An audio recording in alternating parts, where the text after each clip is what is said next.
When slavery was abolished in America in 1865, the United States Congress created the 13th Amendment to the Constitution, which essentially redefined the parameters of slavery.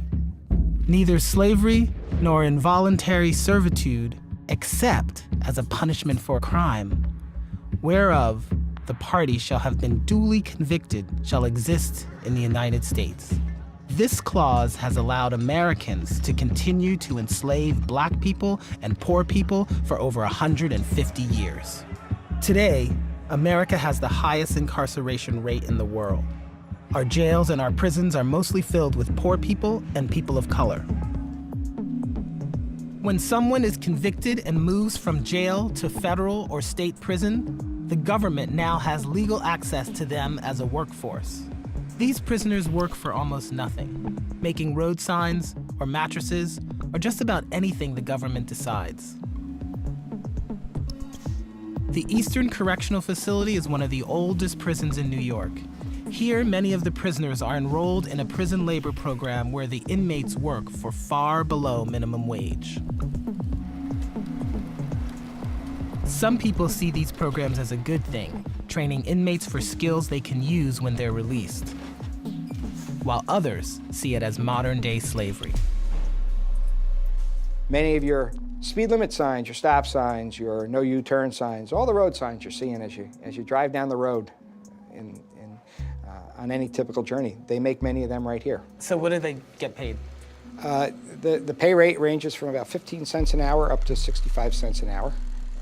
What's the sort of motivation for not paying them minimum wage?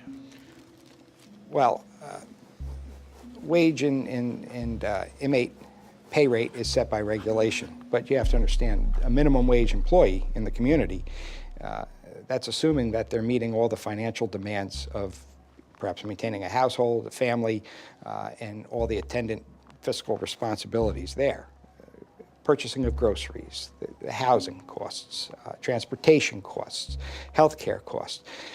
For an inmate who's incarcerated in a correctional facility, those costs are not realized by the inmate.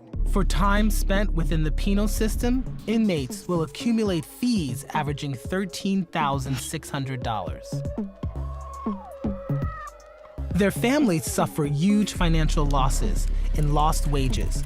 By the age of 48, a former inmate will have earned $179,000 less than someone who has never been incarcerated.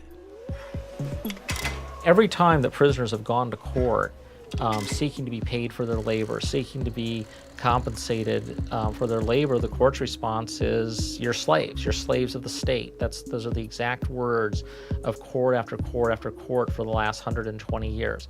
Prisoners are slaves of the state, and as such, they're not entitled to any compensation at all. I read in Prison Legal News that companies like Victoria's Secret, Whole Foods, and Starbucks have used prison labor. Paul Wright exposed those stories. What percentage of prison labor is corporate America? It's actually pretty small. I mean, and I think that, this may be bad for your story, but the reality is that at any given time, there's around 5,000 to 6,000 prisoners employed by the private sector in this country. But the truth is, most prisoners aren't working for private companies. They work for the government. Cheap labor keeps the prison system running. So, what are they doing? They're doing, primarily what prisoners do is they run the prisons. So anything that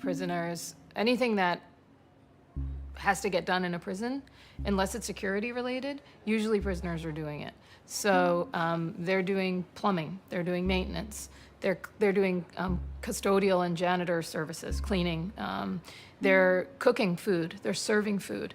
Literally anything you can think of that is needed to run a prison, prisoners do. So the prison saves a fortune by making the prisoners run the prison. Millions, tens of millions, yeah. They save tens of millions. There was a GAO report in 1993 that said it would cost prisons hundreds of millions of dollars more each year to pay prisoners minimum wage for the work that they did. So prisons are saving hundreds of millions of dollars by employing prisoners. And when we crunched the numbers, we found that the median wage in state prisons was 20 cents an hour, and the median wage in federal prison was 31 cents an hour.